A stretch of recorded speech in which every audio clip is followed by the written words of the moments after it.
So you want to start a family soon. Well, both of you work now, but you're considering the possibility of mom being able to stay home once the family starts.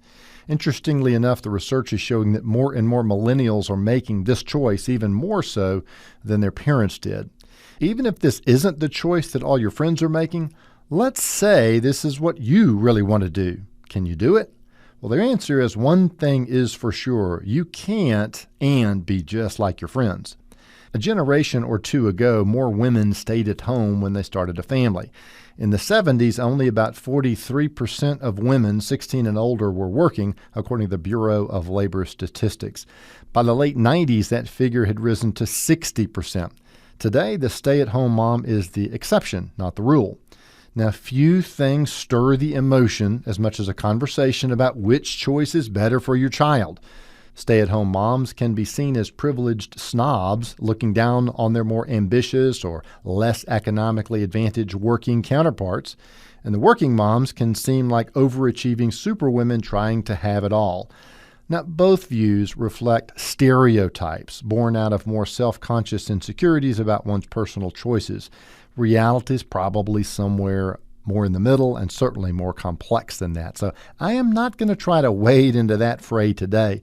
Let me just focus on the couple who has expressed a clear preference for mom to stay home, and I'll try to shed some light on what it'll be like to try to pull that off.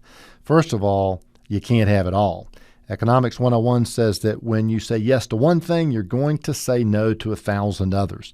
So if you feel strongly about the value of staying at home with your child, you need to know that you're going to have to sacrifice some other things that you might also like. Second, your lifestyle will be different. Common sense tells you that if you have less household income, your lifestyle has to be different. You'll probably live in a smaller house, in a less affluent neighborhood, drive a much less than perfect car, and learn your way around a thrift store. Third, your freedoms will be different. Less income also means that you may not be able to vacation like some of your friends, or afford certain private schools, or buy and have all the same entertainment choices. Fourth, your friends may be different. Living in a different neighborhood or having different entertainment options or even attending different schools may affect your circle of friends. Well, you'll need to start your new lifestyle now. The time to make all those changes is not when the baby arrives, but well before.